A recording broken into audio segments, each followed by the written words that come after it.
Monkey. ये हर बार छेड़ती है मुझे। अरे प्लीज फिर से तुम्हारी कैट पैट। मम्मा ये भी मुझे बोलता रहता है।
तो ये है हॉरर हाउस। Adventure game. अरे क्या डर रहा है यार तू? मर्डर हम है ना साथ में। कुछ हो गया तो फिर मुझे क्या कुछ होगा नहीं यार? होगा यार। कुछ नहीं होगा। अरे सर आ गए। हॉरर हाउस चैलेंज तो ले रहे हैं आप सब लोग, लेकिन एक बात मैं आपको बता दूं, ये इतना आसान नहीं है। कमजोर दिल वालों के लिए तो बिल्कुल भी नहीं। ये वही हवेली है ना जहाँ 2 साल पहले एक फैमिली का मर्डर हुआ था? जी हाँ, पूरे हिंदुस्तान में इससे डरावनी जगह कोई भी नहीं है। बहुत लोगों ने कोशिश की और आज तक कोई भी ज्यादा देर तक यहाँ रुक नहीं पाया। तो बताओ, क्या आप लोग ये चैलेंज लेना चाहेंगे? जिमी यार,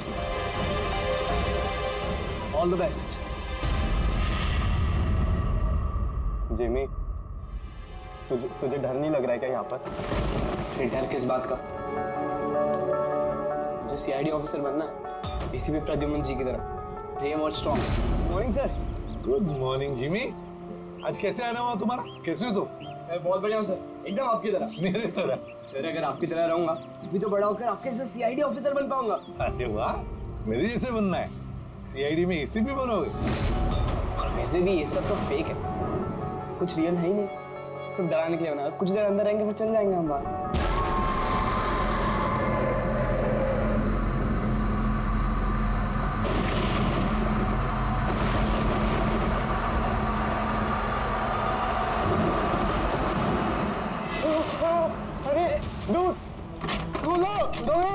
रोहित खोलना। जिमी, ठीक है जिमी, तो अब यहाँ से हम लोगों को अलग अलग जाना है। Jimmy, see you later Sushant.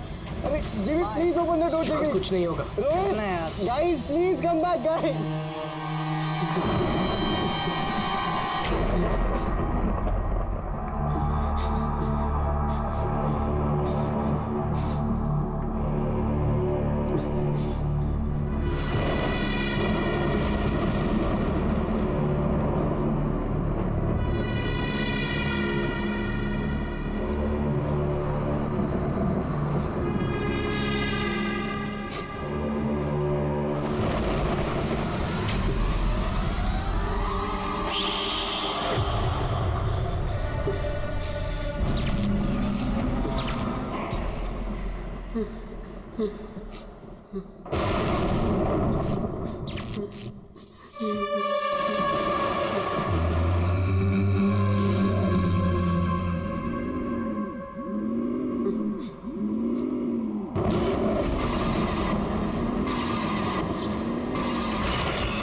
Sushant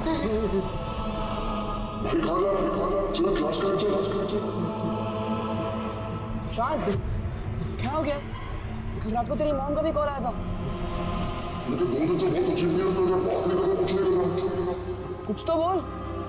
तू चल क्लास के लिए चल। कुछ तो प्रॉब्लम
सुशांत मेरा बच्चा, ये क्या हो गया सुशांत?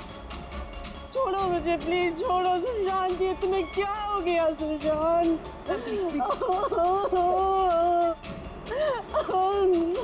जिमी, मेरा बच्चा। अब मुझे ठीक से बता, क्या हुआ? ये सब कैसे हुआ?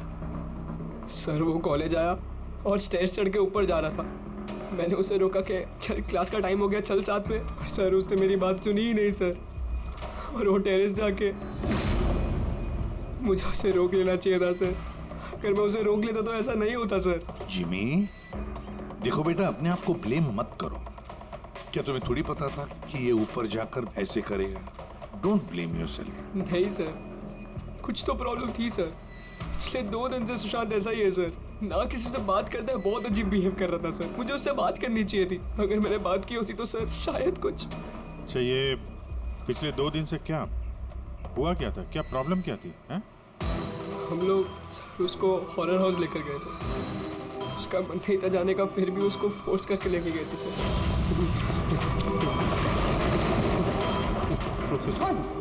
भाई भाई क्या हुआ? सुशांत! तो तुम्हारा मतलब है कि हॉरर हाउस जाने के बाद से ही सुशांत? हाँ सर, कुछ तो हॉरर हाउस में ही हुआ था सर। हम सब भी डरे हुए थे, लेकिन सुशांत कुछ ज़्यादा ही डरा हुआ था सर। हम उसको सुबह उसके घर पर छोड़ने भी गए। हमें लगा था कि सोने के बाद ठीक हो जाएगा, लेकिन नहीं सर। परसों रात को ही उसके साथ कुछ हो चुका था सर। भाई मेरी बात सुन, तू सो जा। वो सिर्फ एक गेम था। हमने वहाँ जो कुछ भी देखा वो उसमें से कुछ भी रियल नहीं था, सब फेक था। मेरी बात मान। नहीं जिमी भाई, मेरी बातों का यकीन कर। कुछ भी फेक नहीं था, सब असली था भाई। वहाँ पे कुछ तो था भाई। वो अभी भी मेरे साथ है। वो नहीं छोड़ेगी भाई मुझे, मुझे नहीं छोड़ेगी। उसके बात करने के तरीके से मुझे लगा कि वो भी डरा हुआ है, लेकिन नहीं सर, सुशांत सही था। उसे किसी ने मार दिया सर, और मैं बचा नहीं पाया उसे। किसी ने मार दिया सर सुशांत को सर।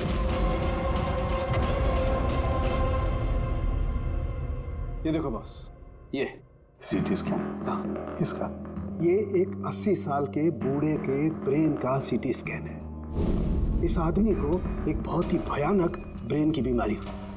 जरा देखो गौर से, इसके ब्रेन सेल्स कैसे सिकुड़ गए हैं। और सर इस सीटी स्कैन में ब्रेन सेल्स और भी ज्यादा डैमेज्ड है। ये स्कैन किसका? सुशांत। सुशांत का? एक जवान हेल्दी लड़के के ब्रेन के सेल्स एक बीमार बुढ़े आदमी के ब्रेन के सेल से ज्यादा खराब? वही तो सबसे बड़ा सवाल है अभिजीत, कैसे? और हम हमने सुशांत के फैमिली डॉक्टर से भी बात की।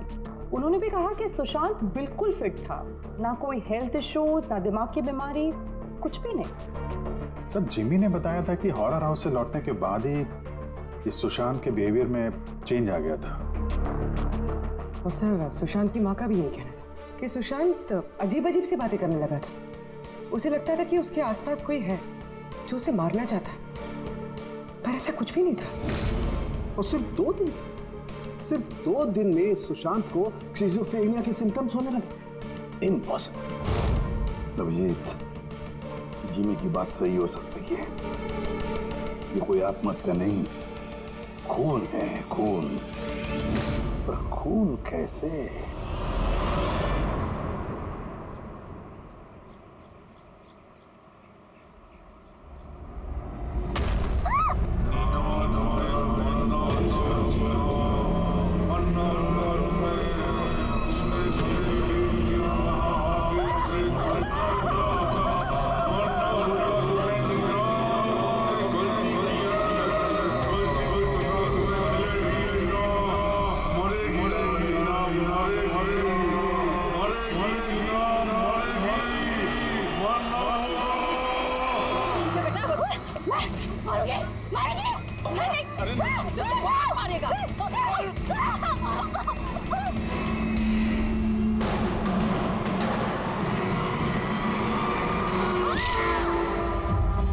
लड़की बहुत डरी हुई सी थी।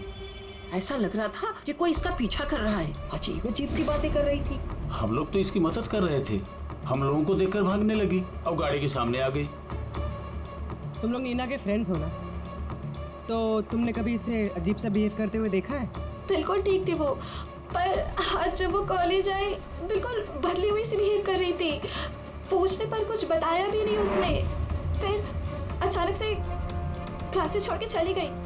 मतलब कल तक सब कुछ ठीक था, तो कल और आज के बीच ऐसा क्या हुआ कि वो इस तरह से बिहेव करने लगे? कल रात को हम हॉरर हाउस में गए थे और नीना बहुत ज्यादा डर गई थी। हमें लगा कि रात भर आराम से सोएगी तो सुबह तक ठीक हो जाएगी। एग्जैक्टली हुआ क्या था वहाँ पे? सर वो नीना वहाँ पे अचानक से बेहोश हो गई थी। Neena Neena Neena Neena Neena are you okay? उसके बाद से एकदम अजीब बिहेव करने लग गई। नीना से लगता था जैसे उसे कोई मार देगा। क्या हुआ? कोई है वहाँ पे, देखो कोई है। नीना कोई नहीं है वहाँ पे।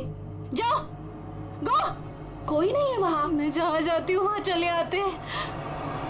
मुझे छोड़ेगा नहीं, मुझे मार डालेगा। हॉरर हाउस, ये वही हॉरर हाउस है जहाँ पर सुशांत भी अपने दोस्तों के साथ गया था और जहाँ से आने के बाद उसके और इस नीना के दिमाग पर असर होने लगा। अजीब अजीब से वहम होने लगे। कुछ न कुछ तो गड़बड़ जरूर है इस हॉरर हाउस में। कुछ न कुछ तो गड़बड़ है। ऐसा कुछ नहीं है सर, मैं सच में नहीं जानता उन दोनों को क्या हुआ है। तुम्हें नहीं पता तो और किसे पता होगा? हाँ? इस हॉरर हाउस के बारे में सोशल मीडिया में तुम्हारी कंपनी ने मैसेज शेयर किया है ना? और इसमें साफ साफ लिखा है कि इस हॉरर हाउस में मर्डर्स हुए हैं और जो कोई भी एक रात इस हवेली में रहेगा उसे 50,000 रुपए इनाम में मिलेंगे। हाँ? और इसमें यह भी लिखा है कि ये हॉरर हाउस बनने से पहले 2-3 लोग यहाँ पे रात में रुके थे जो गायब हो गए, जिनका अब तक कोई छता पता नहीं चला है। सर मार्केटिंग के लिए सब करना पड़ता है। हॉरर हाउस के प्रमोशन के लिए हमने कुछ एक्टर्स से काम करवाया था ताकि लोग यहाँ पर आएं। आप चाहे तो हम उनका नाम और पता आपको दे सकते हैं, आप उनसे पूछ सकते हैं सर। अच्छा, अगर ये सब तुमने मार्केटिंग के लिए किया है तो इसके पीछे असली कहानी क्या है, ये बताओ। सर यहाँ पर एक बहुत रईस आदमी रहता था अपने परिवार के साथ, विक्रांत, और एक दिन उसने अपने पूरे परिवार को मार दिया।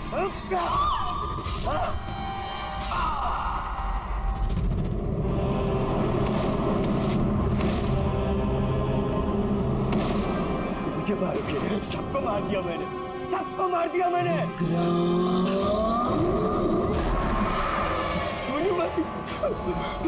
मुझे मारेगी।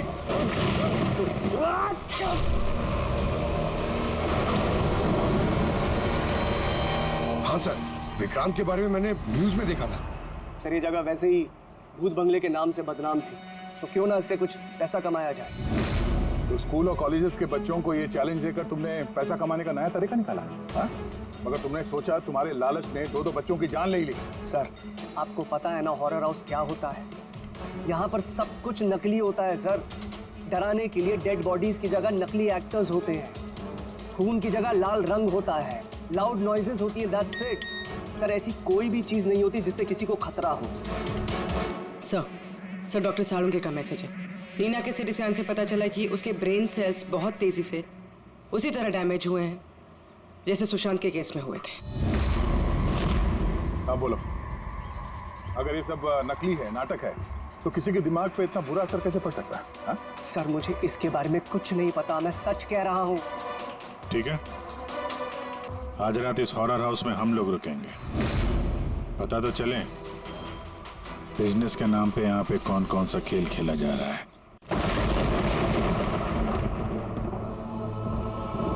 अभिजीत, इस हवेली का मालिक महेश और उसका स्टाफ कुछ गड़बड़ लग रहा है।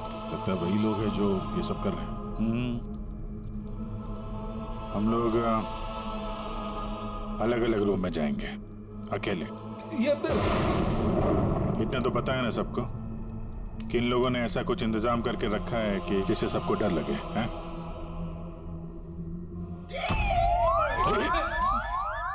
पंकज, बी वेरी केयरफुल, है ना? इस हवेली में 2 लोगों की मौत हो चुकी है। कुछ भी हो सकता है कभी भी, इसलिए चौकन्ने रहना, ठीक है? हाँ सर। हर चीज को ध्यान से देखना है, ठीक है? Be alert.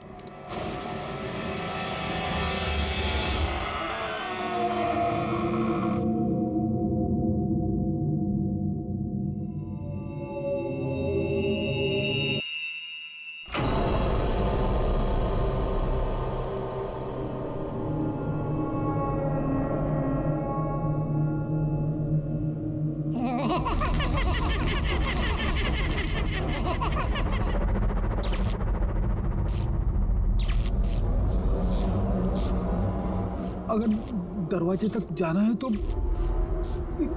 सबको पार करके जाना होगा।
क्या हुआ है?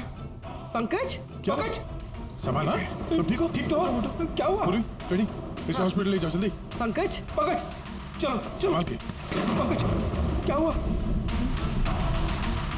क्या हो रहा है ये सब है? इसकी हालत देखी आपने? कौन सा खतरनाक खेल खेल रहे हैं आप लोग यहाँ पे? सर मैंने आपको बताया ना, यहाँ पे सब कुछ नकली है। जिन्हें आपने देखा होगा वो सब जूनियर एक्टर्स हैं, हाथ में चाकू लिए हुए। और सर वो विक्रांत की होलोग्राम इमेज है। सर यहाँ पर ऐसा कुछ नहीं है जिससे किसी को खतरा हो।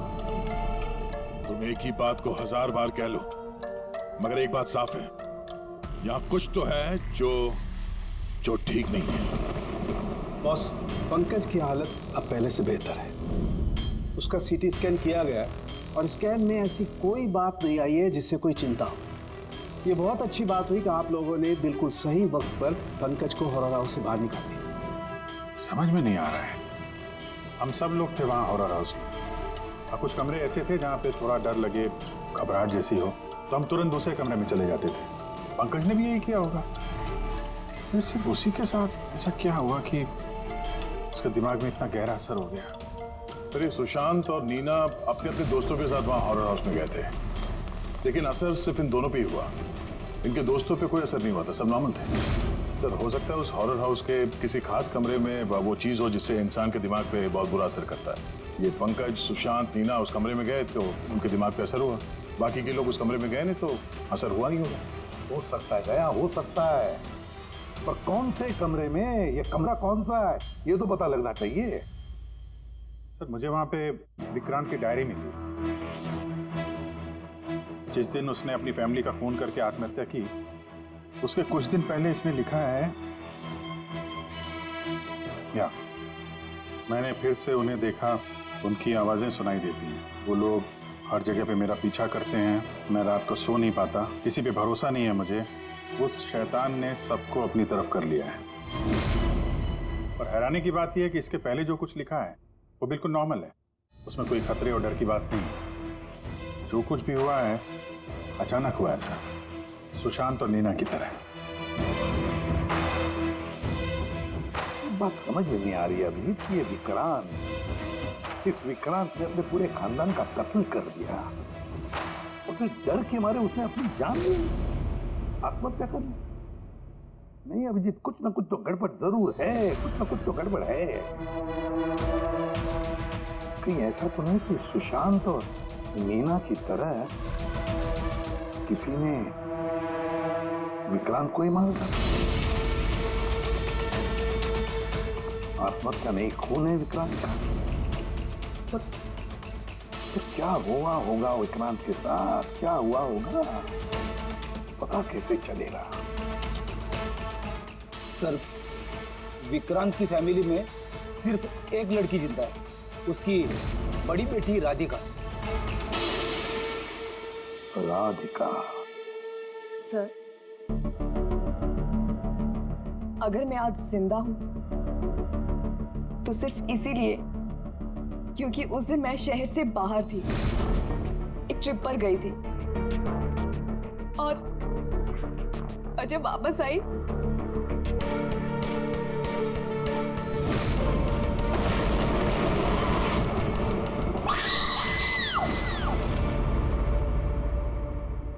उनकी डायरी पढ़ी थी हमने, उससे पता चला कि 10 सितंबर से पहले वो बिल्कुल नॉर्मल थे।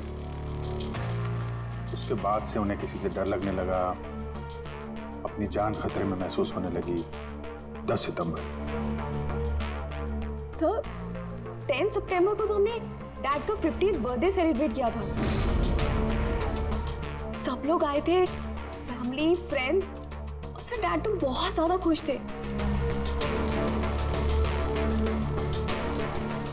सर पर डैड के बर्थडे के बाद ही उनका बिहेवियर चेंज हुआ था। अभिजीत, मतलब विक्रांत के साथ जो कुछ भी हुआ है उस बर्थडे पार्टी में ही हुआ है, पर क्या ऐसा क्या हुआ जिसकी वजह से विक्रांत परेशान हो गया, डिस्टर्ब हो गया? क्या हो सकता है? राधिका, आप बता सकती हैं उस दिन बर्थडे में कौन कौन आया था? उस दिन की फोटोग्राफ्स और वीडियो भी चाहिए हमें। पूरी रात पार्टी में विक्रांत बिल्कुल नॉर्मल लग रहा था, लेकिन लेट नाइट को उसका किसी के साथ तो झगड़ा हुआ। मैंने दूर से देखा था, बहुत जोर जोर से बहस हो रही थी। किसके साथ? अजय, विक्रांत का बेस्ट फ्रेंड। विक्रांत कैसा आदमी? साहब, बहुत बड़ी गलती कर दी मेरे माँ बाप ने, अपनी बेटी की शादी विक्रांत से करवा के। साहब, उसे नहीं जीना था तो वो खुद मर जाता, लेकिन मेरी बहन और बच्चों को मारने की क्या जरूरत थी? विक्रांत के मरने के बाद तो सारी प्रॉपर्टी राधिका के नाम पे चली गई होगी ना? नो सर, विक्रांत के बिजनेस में या उसकी प्रॉपर्टी में राधिका का कोई इन्वॉल्वमेंट नहीं था। उसके परिवार के बाद वो पूरी टूट चुकी थी। एक रुपया नहीं मिला था सर उसे, बल्कि ज्यादातर पैसा उसने चैरिटी के लिए दे दिया। और विक्रांत का बिजनेस? सर, उनके कजन है दीपक, वो संभालते हैं। दीपक जी, विक्रांत की मौत के बाद उसके पूरे बिजनेस की कमान तुमने संभाल ली है ना? क्योंकि विक्रांत की फैमिली में कोई बचा ही नहीं, सिर्फ राधिका के सिवा। और राधिका ने बिजनेस और बाकी सारे प्रॉपर्टी में से अपने आप को दूर कर लिया था, इसलिए, है ना? जी, सभी को मालूम है कि विक्रांत मेरा कजिन था और किसी को तो जिम्मेदारी लेनी ही थी, लेकिन ये सब आप मुझसे क्यों पूछ रहे हैं? देखिए, विक्रांत और उसकी फैमिली के साथ जो भी हुआ उसका अफसोस सबको है। वो एक हादसा था, साजिश नहीं। आप लोगों को लगता है कि विक्रांत ने आत्महत्या नहीं की, मर्डर किया है किसी ने उसका। मैंने मारा उसे और सुपारी देकर ये काम मैंने करवाया। सर, वो मेरा बहुत जिगरी यार था, जिगरी। हम दोनों के बीच में बिल्कुल एकदम भाइयों जैसा प्यार था सर। तो हमें तो पता चला है कि काफी समय से तुम दोनों की दोस्ती में काफी दरार पड़ गई। दरार? नहीं सर, वो क्या है ना कि फ्रेंडशिप के बीच में जो तकरार होती है और प्रॉब्लम्स होती है, बस वैसे ही कुछ हुआ था। लेकिन सर, बाद में हमने पैचअप कर लिया था। सर मेरी बात जरा गौर से सुनिए कि अगर हम दोनों के बीच में दोस्ती नहीं होती तो क्या वो मुझे पार्टी में इनवाइट करता? राइट। और उसी पार्टी में तुम्हारा जबरदस्त झगड़ा भी हुआ था विक्रांत के साथ। हमारे पास एक गवाह है।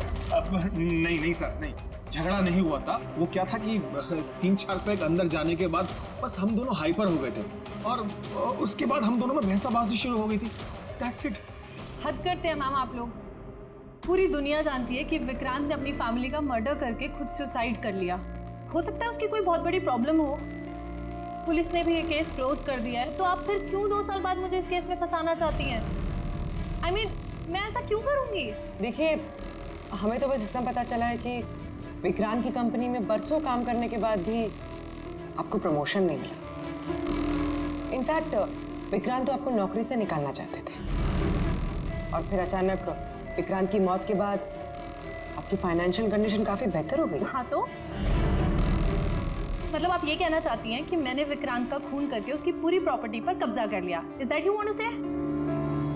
आप लोगों को लगता है कि मैंने विक्रांत को उकसाया कि अपनी फैमिली को मारकर खुदकुशी कर ले। इस बात का आपके पास कोई सबूत है, कोई गवाह है? दीपक, विक्रांत के 50वें सालगिरह की पार्टी में तुम तो गए थे, है ना? तो गिफ्ट भी लेकर गए हो। अब 50वां बर्थडे जो था, क्या क्या लेकर गए थे, जरा बताओ तो। अजी, 2 साल में मैंने कई लोगों को अलग अलग गिफ्ट दिए हैं। कैसे बता पाऊंगा कि विक्रांत को क्या दिया था? मुझे कुछ ठीक से याद नहीं आ रहा। आई थिंक सिर्फ कार्ड ही दिया था। लेकिन सर, ये अचानक बीच में गिफ्ट की बात कहाँ से आ गई? और मुझे नहीं याद कि मैंने उसे क्या गिफ्ट दिया था। ये 2 साल पहले की बात है मैम। और फिर किसी को कोई गिफ्ट देना कोई गुनाह थोड़ी है। जो मैंने विक्रांत को उसके फेवरेट ऑथर की नई बुक गिफ्ट करी थी, लेकिन उसको किसने क्या गिफ्ट किया ये बता पाना मुश्किल है। आप जानना क्यों चाहते हैं?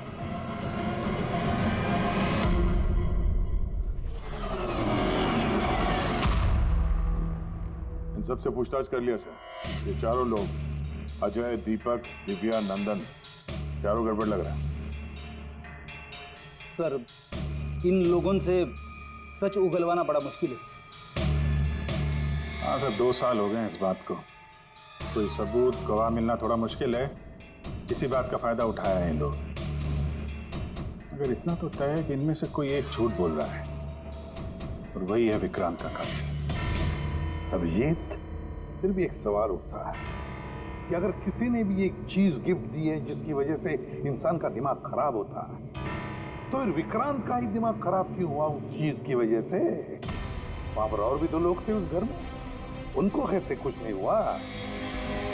हाँ सर, विक्रांत के परिवार में 5 लोग थे, नौकर चाकर अलग, उन्हें भी तो असर होना चाहिए था, पर उन पर कुछ नहीं हुआ। जैसे अब 2 साल बाद जितने भी लोग वहां पर गए थे, किसी पे कोई असर नहीं हुआ, सिवाय पंकज, सुशांत और नीना। पंकज बताओ, कौन से कमरे में गए थे और कैसे कैसे गए?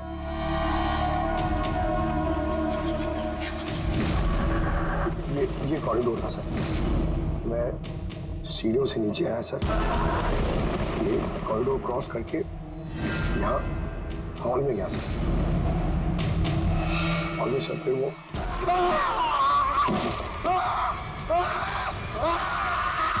मेरा पैर पकड़ा सर, मैं घबरा गया सर। फिर मैं यहाँ से भागा, फिर इस कॉरिडोर में आया सर, और यहाँ पर कहीं पे शायद मुझे वो विक्रांत दिखा और सर मैं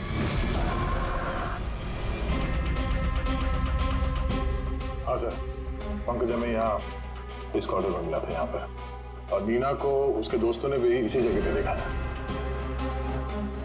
और सुशांत भी यहाँ इसी जगह पे मिला। तो सर वो जो कुछ भी है जिसकी तलाश है हमें, शायद यहाँ आसपास कहीं होना चाहिए।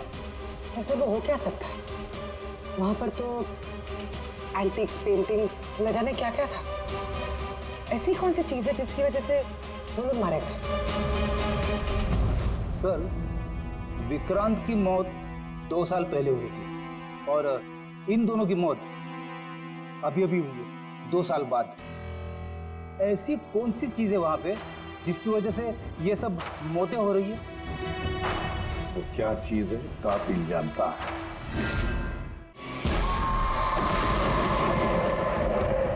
सीआईडी की टीम ने ये कहा है कि उस रात पार्टी में जो कुछ हुआ वो हमसे एक बार फिर जानना चाहती है। इसी जगह जहां पार्टी हुई थी कि एग्जैक्टली हुआ क्या था, उस रात कौन कहां था और क्या कर रहा था। अरे एसीपी सर अभी तक क्यों नहीं आए? मैं इससे ज्यादा इंतजार नहीं कर सकता। इनफ। एक काम करते हैं, एसीपी सर को कॉल कर लेती हूँ। प्लीज। अरे तुम लोगों को जो कुछ करना है करो, मैं तो चला। मैं यहाँ एक पल भी नहीं रुकूंगा, एक पल भी नहीं रुकना मुझे। अरे सुनो यार,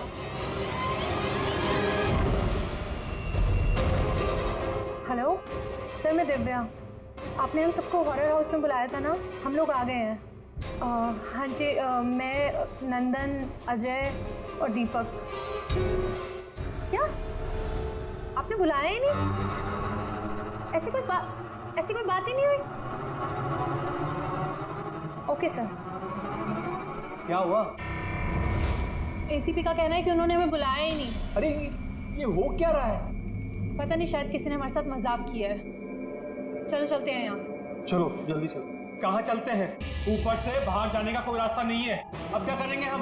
कैसे निकलेंगे यहाँ से बाहर हम? कोई दूसरा रास्ता तो होगा। हाँ ढूंढो, दूसरा रास्ता ढूंढो निकलने का बाहर। चलो चलो जल्दी होना चाहिए कोई रास्ता। एक काम करो, तुम वहां देखो, मैं वहां दिखता हूँ। अरे कोई है? प्लीज दरवाजा खोलो।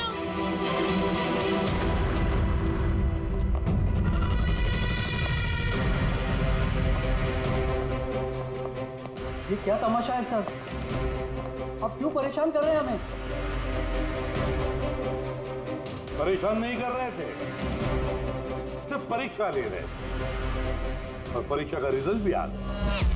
पता चल गया है उन्हीं कौन है। आप सबको इस हॉरर हाउस के उस हिस्से में बंद किया गया था जहां वैसी कोई चीज है जिसकी वजह से दिमाग पे बहुत बुरा असर पड़ता है और इंसान को अजीब अजीब से वहम होने लगता है, और उस चीज के बारे में कातिल को पता है, और उसी चीज की वजह से कातिल पहचाना भी गया। जाहिर सी बात है कातिल उस चीज को नोटिस करेगा, उससे दूर जाने की कोशिश करेगा, क्योंकि वो नहीं चाहेगा कि जहर वाला केमिकल का असर उस पे हो जाए। चारों तरफ दरवाजे बंद थे, वो भी यही फंसा था, इसलिए उसने उस चीज को छूने की गलती की। और इस कमरे में क्या क्या हुआ सब कुछ सीसीटीवी कैमरा में कैद हुआ है।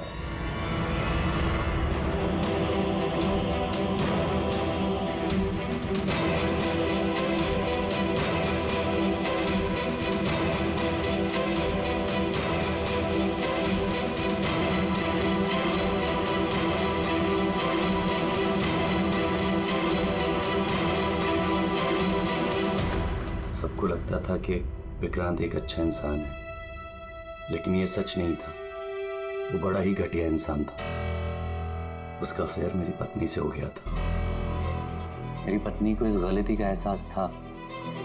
उसने विक्रांत से दूर जाने की बात कही तो विक्रांत उसे धमकाने लगा। कहने लगा तुम्हारे पति को बता दूंगा, उसको नौकरी से निकाल दूंगा।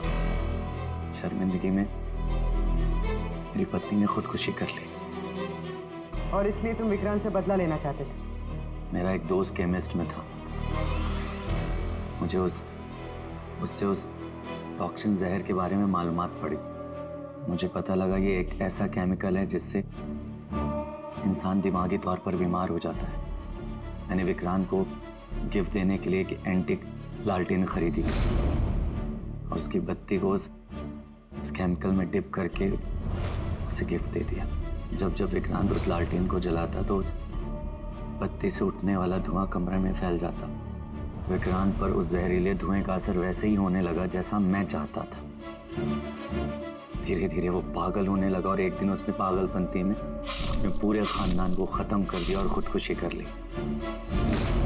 किसी को ये बात की खबर तक नहीं हुई कि इस केमिकल की वजह से उसने इतना बड़ा कदम उठा लिया।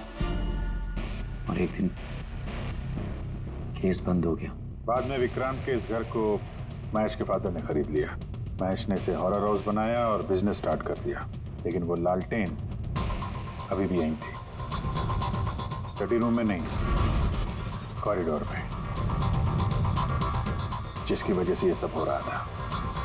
सच बोल रहा हूं, मुझे जब पता लगा कि उस जहरीली लालटेन की वजह से 2 साल बाद भी लोग मर रहे हैं तो मैं घबरा गया। मैं रिस्क नहीं लेना चाहता था लालटेन को यहाँ से निकालने के। नंदन हर मुझे यही सोचता है कि उसने बड़े चालाकी से अपने काम को अंजाम दिया और अब उसे कोई पकड़ नहीं सकेगा। लेकिन सारे के सारे मुजरिम यही भूलते हैं कि कानून को कोई ज्यादा देर तक धोखा नहीं दे सकता। एक न एक दिन तो वो पकड़ा जाता ही है। नंदन, तुम्हारे इस बदले की आग ने कितने सारे लोगों की जानें ले ली। कानून तुम्हें कभी माफ नहीं करेगा। कड़ी से कड़ी सजा होगी तुम्हें, फांसी होगी तुम्हें, फांसी।